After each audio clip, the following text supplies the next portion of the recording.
এটা আপনারা দেখে চিনতে পারছেন কিনা জানি না। এটাকে ইংলিশে বলে ইন্ডিয়ান পেনিওয়ার্ড, বাংলাতে কিছু কিছু জায়গায় বলে থালকুড়ি, কিছু কিছু জায়গায় বলে জালকুড়ি, আবারও কিছু কিছু জায়গায় বলে থানকুনি পাতা, মানে শাক বলে।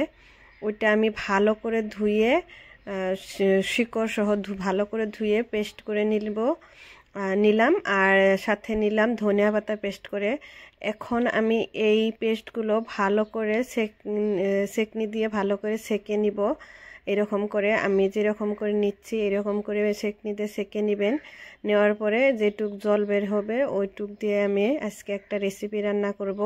আর এটা ডায়াবেটিস রোগীদের জন্য অনেক একটা হেলদি খাবার, সব মানুষের জন্য হেলদি খাবার, কিন্তু ডায়াবেটিস রোগীদের জন্য বেশি হেলদি। এই জলকুড়ি বা থানকুনি যেটা শাক বলে ওইটা ডায়াবেটিসে অনেক উপকারী।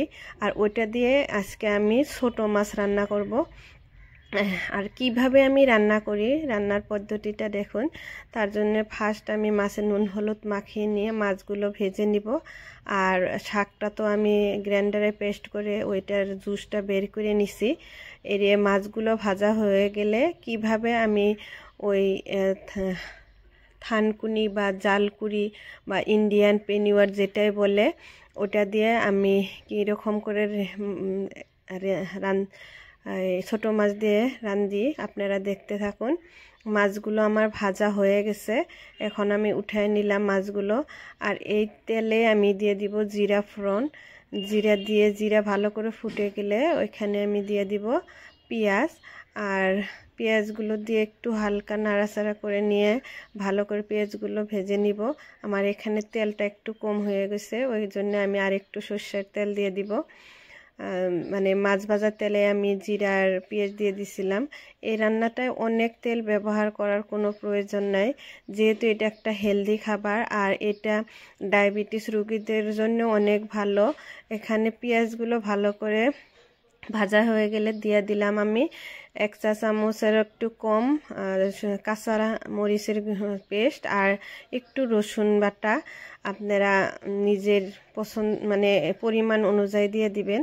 তারপরে আমি এখানে দিয়ে দিব ওই যে আমি শাকটার যে জুসটা বের করে রেখেছিলাম সেকনি দিয়ে সেকে, ওই জুসটা দিয়ে দিলাম, মানে যেটা শাকের রস। তারপরে দিয়ে দিলাম পরিমাণ অনুযায়ী লবণ, পরিমাণ অনুযায়ী মানে একটু পরিমাণে হলুদ আর একটু জিরা গুঁড়ি, আর অন্য কোনো মশলা ব্যবহার করব না। এটাতে একটা পাতলা ঝোল বানাবো আমি।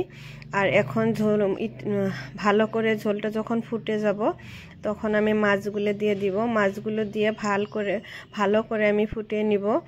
এটা একদম সহজে রান্না হয়ে যায়, কিন্তু খেতেও অনেক টেস্টি আর অনেক হেলদি।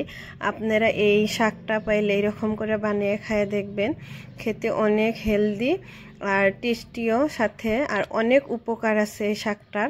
আপনারা গুগলে সার্চ করে দেখবেন, এই শাকটার অনেক উপকার আর খেতেও অনেক টেস্টি। আপনারা আমার ভিডিওটাকে লাইক করবেন, চ্যানেলটাকে সাবস্ক্রাইব